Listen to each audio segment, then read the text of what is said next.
Hello everyone, હું Mehul sir આપ સૌનું સ્વાગત કરું છું મારી ચેનલ ધ બ્રાઇટર્સમાં. તો આજના વિડીયોની અંદર આપણે જીટીયુ સેમ 2 ડિપ્લોમાના મેથેમેટિક્સની અંદર ચેપ્ટર નંબર 3ના ઇમ્પોર્ટન્ટ જે એમસીક્યુ છે કે જે એક્ઝામમાં પૂછાશે 3 કે 4 એમસીક્યુ પૂછાતા હોય છે એનો અભ્યાસ કરીશું. આપણે આ ચેપ્ટરની ઓલરેડી તમને 7 ટાઈપ શીખવાડી દીધી છે. એ 7 ટાઈપ કરી દો એટલે ચેપ્ટરના જે 14 માર્કમાંથી જે 10-11 માર્ક છે તમારા દાખલા થ્રુ આવી જશે. એ 7 ટાઈપમાંથી જ દાખલો પૂછાશે. અને બીજા 3-4 એમસીક્યુની વાત કરું છું એ આ વિડીયોમાં આપણે જોઈ લઈશું. આટલા એમસીક્યુ તૈયાર કરી દો, આટલી ટાઈપના કરી દો. એવું એમસીક્યુમાં હું કોઈ દિવસ એવું નહીં કહું કે આ જ પૂછાશે, પણ જો તમે આ ટાઈપના એમસીક્યુ તૈયાર કરી દેશો તમને એક્ઝામમાં એવો એમસીક્યુ પૂછાશે તો આવડી જશે. ક્લિયર છે? 15-16 એમસીક્યુ એડ કર્યા છે વિડીયોની અંદર, લાસ્ટ સુધી દેખજો. દરેક એમસીક્યુ અલગ અલગ ટાઈપનો છે. બહુ ઇઝી એમસીક્યુ છે, એકવાર જરા ધ્યાનથી દેખજો. સૂત્રો તૈયાર કરીને બેસશો તો તમને આરામથી આવડી જશે. તો સ્ટાર્ટ કરીએ પહેલા. તો પહેલો એમસીક્યુ આપેલો છે આ રીતે, ઇન્ટિગ્રેશન છે x⁷ dx. ચલો કઈ ફોર્મ્યુલા લાગશે તો કે આપણી બીજા નંબરની ફોર્મ્યુલા લખાવી હતી x⁻n વાળી. x⁻n એટલે કે પાવર વાળી ફોર્મ્યુલા છે. પાવર ઇન્ક્રીઝ થાય, પાવર નીચે આવે તો અહીંયા 7 પાવર આપેલી એટલે કે 7 ઘાત છે તો એમાં એક ઉમેરીશું તો આન્સર આવશે મારો 8/8. કન્ફ્યુઝન કઈ થશે આવે તો આ જ ક્વેશ્ચન સેકન્ડ ચેપ્ટરમાંથી પૂછાય તો d/dx of x⁻7 એવો આવશે તો એનો આન્સર આવશે મારો 7x⁻6. કારણ કે ડિફરન્સિએશન એટલે કે વિકલન છે તો એની ફોર્મ્યુલા હતી પાવર આગળ આવે ને એક પાવર ઓછી થાય. ક્લિયર છે? તો જરા દેખી લેજો. સંકલન વિકલન એટલે કે ઇન્ટિગ્રેશન ડિફરન્સિએશન ભેગા ના થઈ જાય, મિક્સ ના થઈ જાય, બાકી આ તકલીફ થશે એટલે જરા ધ્યાનથી સોલ્વ કરવાના છે એમસીક્યુ. ચલો એના પછી છે ઇન્ટિગ્રેશન ઓફ 1/x² dx. ફરી આ જ ફોર્મ્યુલા લગાવવાની છે મારે. ચલો 1/x² છે એટલે એને કહેવાય x⁻², કારણ કે નીચે આપેલી છે પાવર. ચલો એનું ઇન્ટિગ્રેશન કરીએ તો -2 + 1 upon -2 + 1. ચલો -2 માં +1 કરો એટલે -1 થઈ જાય, નીચે બી -1. ચલો એનો મતલબ માઇનસમાં આન્સર આવશે એટલે આ બેમાંથી એક ઓપ્શન હશે, પણ 3 તો આવતું નથી. x ની -1 પાવર છે એટલે નીચે x લખાય તો આન્સર આવશે એનો -1/x. ઓકે, ચાલો એના ભાઈ 3rd નંબરનો છે, એમાં છે integration log a dx. dx integration કરવાનું છે પણ log a તો કોન્સ્ટન્ટ કહેવાય, અચળ કહેવાય તો એ તો બહાર નીકળી જાય. દેખો જરા, log a ને બહાર લઈ લઈએ તો અંદર શું રહી ગયું તો કે કશું નહીં રહ્યું એટલે 1 કહેવાય. તો 1 dx ની ફોર્મ્યુલા લખાઈ હતી મેં તમને પહેલી જ ફોર્મ્યુલા કે ઇન્ટિગ્રેશન dx એટલે x થઈ જાય ખાલી. તો આન્સર દેખો આપણો હર્યો x log a. બહુ ઇઝી છે, ખાલી ફોર્મ્યુલાઓ જ ક્લિયર હોવી જોઈએ. કોન્સેપ્ટ તો મેં તમને સમજાવી દીધા છે. ચલો એના પછી 4th નંબરનો એમસીક્યુ છે. આવો સેમ એમસીક્યુ d/dx કરીને મેં લખાયેલો છે. એમાં આપણે કઈ ટ્રીક કરી હતી જરા યાદ કરાવું ફરી એકવાર. તો અહીંયા ઇન્ટિગ્રેશનમાં છે e⁻x log a. દેખાતું નહીં હોય જરા આમાં આવ્યું તો અહીંયા જે log હોય એનો બેઝ e માં આપેલો હોય તો અહીંયા દેખો જરા આપણે આવું કરીએ, log ની આગળ જે હોય એને પાવરમાં લઈ જઈએ તો આવું થઈ જશે log a⁻x. ઓકે, log ની ફોર્મ્યુલા હતી એ અહીંયા e જ હોય તો આટલું 1 થઈ ગયું. તો ઇન્ટિગ્રેશન છે હવે ખાલી a⁻x નું. તો a⁻x ની તો ફોર્મ્યુલા લખાયેલી છે આપણે. a⁻x ની ફોર્મ્યુલા આ રહી, ઇન્ટિગ્રેશનની ફોર્મ્યુલા. ડિફરન્સિએશનમાં આ મલ્ટિપ્લિકેશનમાં આવે છે, જ્યારે અહીંયા ડિવિઝનમાં છે. એટલે કે ગુણાકારમાં હોય છે વિકલનની અંદર, ભાગાકારમાં છે અહીંયા સંકલનની અંદર. તો જરા ધ્યાન રાખવાની, ફોર્મ્યુલા બેઝ એમસીક્યુ હતા બધા. ચલો એના પછી જોઈએ integration of cot x dx. cot x dx. Okay, ચલો cot x ની વાત કરું તો cot x આપણને ખબર છે. cot x એટલે શું થાય? ઉપર cos નીચે sin, cos/sin. હવે મેં તમને cot x ની ફોર્મ્યુલા નથી લખાઈ પણ એક ફોર્મ્યુલા મેં તમને લખાઈ, જરા યાદ કરાવો આ રીતે. ઉપર f'(x) નીચે fx. ચલો શું આન્સર આવતો જરા આનો? છેદનું વિકલન અંશમાં હોય એટલે કે ન્યુમેરેટરમાં ડિનોમિનેટરનું ડિફરન્સિએશન હોય તો આપણે એની આન્સર લખેલો હતો log mod fx અથવા તો log mod denominator log mod છેદ. તો અહીંયા cos/sin છે, આપણને એવું ખબર છે કે sin નું વિકલન cos થાય તો આન્સર આવી જાય મારો log mod sin x. Clear? આવો જ સેમ એમસીક્યુ. ઓકે, ચલો મેં કદાચ નથી લખ્યો આ વિડીયોની અંદર. tan x પૂછાય, tan x દેખો જરા. તો tan x એટલે શું થઈ જશે? tan x એટલે sin/cos. હવે sin/cos થઈ ગયું તો cos નું વિકલન એટલે કે cos નું ડિફરન્સિએશન તો -sin થવું જોઈએ. તો પછી મેં બહાર બી માઇનસ લઈ લઉં, અંદર બી માઇનસ લઈ લઉં. તો હવે મારથી લખાય કે શું આન્સર આવે તો કે log mod cos x આવે. તો તમારો આઈધર ઓપ્શન આ બી હોઈ શકે છે. આની જગ્યાએ લોગમાં પાવર જે હોય એને ઉપર લઈ જઈએ તો દેખો જરા cosx ની -1 પાવર, cosec નો રેસિપ્રોકલ, cosec નો વ્યસ્ત, cos નો વ્યસ્ત શું થઈ જાય sec થઈ જાય. તો આનો આન્સર એટલે કે 10 નો આન્સર આવશે તમારો log mod sec x. જો વિડીયોમાં કદાચ મેં આ ક્વેશ્ચન એડ નહીં કર્યો પણ આના જેવો જ છે તો તમે લખી નાખજો જરા, બરાબર, કે ઇન્ટિગ્રેશન 10x dx હોય તો એનો આન્સર આવશે log mod sec x. યાદ નથી રાખવાનું, આ કોન્સેપ્ટ ને આ ફોર્મ્યુલા ખાલી ખબર હોવી જોઈએ. ઓકે ચાલો, એના પછી છે 1/x² + 4, x² + 4, તો 4 તો 2 નો સ્ક્વેર થઈ જાય. આ 4 તો 2 નો સ્ક્વેર છે એટલે આવું લખું 1/x² + 2 નો સ્ક્વેર dx. હવે મેં જ્યારે ફોર્મ્યુલા લખાઈ ત્યારે કીધું હતું કે આ બધી ફોર્મ્યુલા MCQમાં કામ લાગશે.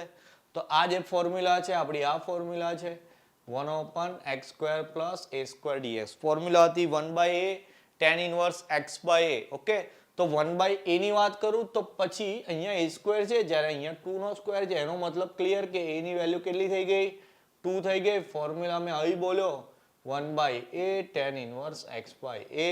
જ્યાં જ્યાં a હોય 2 લગાવી દો તો આન્સર આવી ગયો C, 1/2 tan inverse x/2. Formula base જ MCQ પૂછાય છે. ઇન્ટિગ્રેશનમાં અઘરા MCQ પૂછાતા નથી કારણ કે થોડુંક તો ઈઝી હોવું જોઈએ ને પેપરમાં.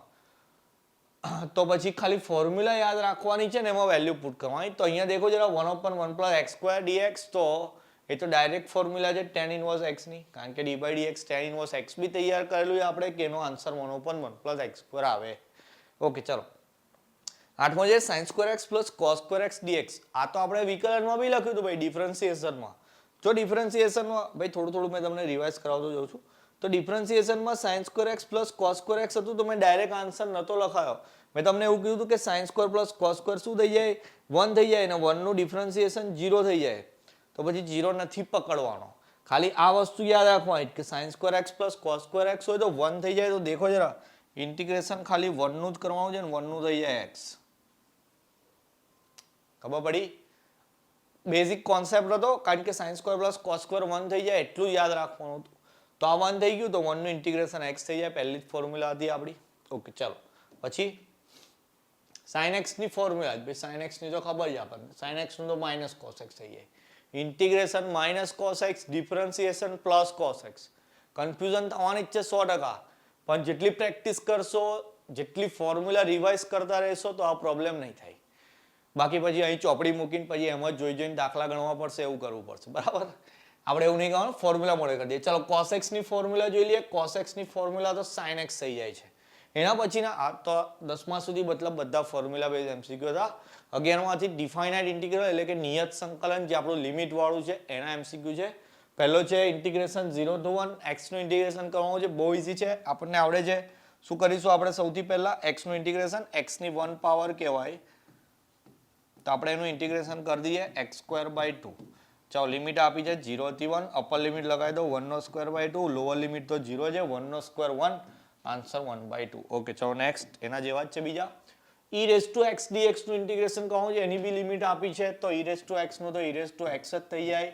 લિમિટ આપી છે 0 થી 1, પહેલા upper limit minus lower limit, તો e ની 1 પાવર e જ થઈ જાય અને કોઈની બી પાવર 0 હોય તો આન્સર આવે 1. તો આ રહ્યો આન્સર A. ઓકે, ફોર્મ્યુલા લગાવ્યા પછી આપણે એને લિમિટ બી પુટ કરવાની છે.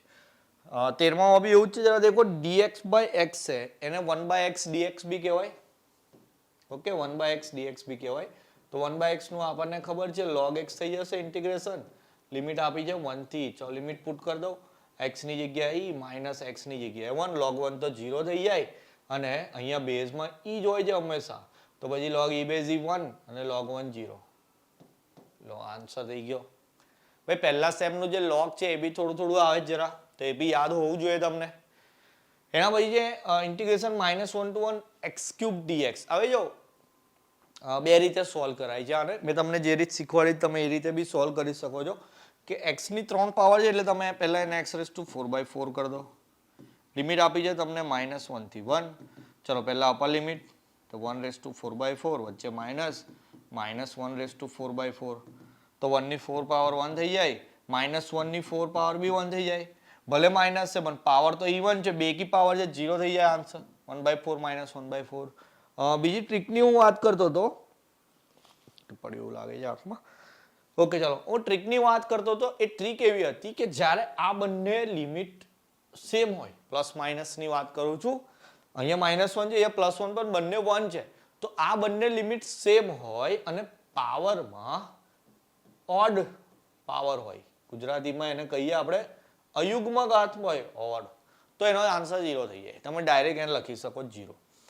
પણ મેં તમને એટલે રીત કરાવી કે ભાઈ રિસ્ક નહીં લેવાનો, 1 માર્ક મળે છે, વેરીફાઈ કરીને 1 માર્ક લઈએ. જો પાછું ઓડ હોય ને તો સોલ્વ કરવાના જ છે આપણે. જો અહીંયા ઓડ પાવર આવશે તો હું તમને સોલ્વ કરાવવાનો જ છું.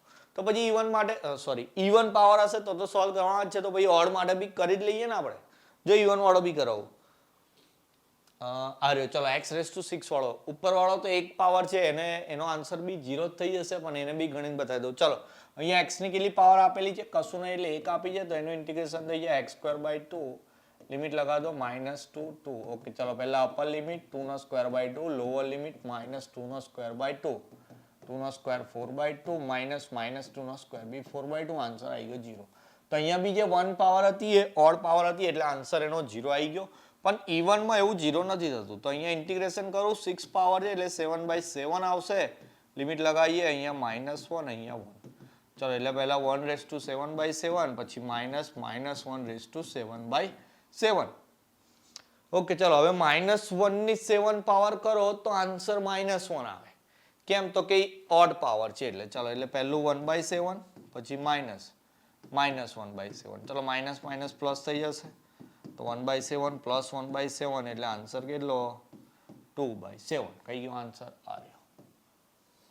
ઓકે, તો આપણે ઇવન એટલે યુગ્મ ઘાત માટે આવું સોલ્વ કરીને જ કરીશું, તો પછી ઓડ માટે બી કરી દેવાનું. પણ જો તમને ક્લિયર હોય કોન્સેપ્ટ કે ક્યુબ હોય, મતલબ ઓડ પાવર હોય, અયુગ્મ ઘાત હોય ને લિમિટ જો સેમ આવતી હોય, તો આન્સર 0 થઈ જાય. તમે એવું યાદ રાખી શકો છો. આઈધર આવી રીતે સોલ્વ કરીને આન્સર લઈ જવાના. આટલા જ MCQ હતા આઈ થિંક. ઓકે, તો 16 MCQ છે, કરી દેવાના. આમાંથી કોઈ સ્કીપ નહીં કરવાનો. છેલ્લા 4-5 પેપરમાંથી બી હું આમાં લઈ લીધા છે, બુકમાંથી બી હું લઈ લીધા છે, એટલે ચાન્સીસ છે આમાંથી પૂછાય. પણ મે બી ચેન્જ થાય, તો અહીંયા જેમ કે x છે તો અહીંયા x³ થઈ જાય. આગળ આપણે બતાવી દઉં તમને, sin x cos x જોયું, તો એની જગ્યાએ cosec x * cot કે cosec x³ ની ફોર્મ્યુલા, તો એ બધી ફોર્મ્યુલાના MCQ આવે, એટલે ફોર્મ્યુલા તો તૈયાર કરવાની જ છે આપણે, કારણ કે એક્ઝામ્પલમાં બી એ જ કામ લાગે છે. તો ફોર્મ્યુલા રેડી કરી દેવાની, આવા ડિફાઇનાઇટ ઇન્ટિગ્રલ નાના એક્ઝામ્પલ કરી દેવાના. તો એ બે વસ્તુ કરો એટલે તમારા જે MCQ 3 કે 4 જે બી પૂછાશે એ તમારા ક્લિયર થઈ જશે. ઓકે, તો આની સાથે આપણું ચેપ્ટર નંબર 3 ક્લિયર થઈ ગયું. હવે નેક્સ્ટ વિડીયોથી આપણે ચેપ્ટર નંબર 4 સ્ટાર્ટ કરીશું, ડિફરન્શિયલ ઇક્વેશન, ગુજરાતીમાં એને વિકલ સમીકરણો કહેવાય. એ બી એન્જિનિયરિંગ મેથેમેટિક્સ, એપ્લાઇડ મેથેમેટિક્સ બંનેની અંદર છે, તો દરેક માટે કામ લાગશે વિડીયો. 5મું ચેપ્ટર એપ્લાઇડ મેથેમેટિક્સનું આપણું પતી ગયું છે. એન્જિનિયરિંગ મેથેમેટિક્સનું જે કોમ્પ્લેક્સ નંબર એટલે કે સંકર સંખ્યાઓ છે, એ બી ચોથા ચેપ્ટર પછી સ્ટાર્ટ કરી દઈશું, એટલે ટૂંક સમયમાં આપણો મેથેમેટિક્સનો સિલેબસ કમ્પ્લીટ થઈ જશે.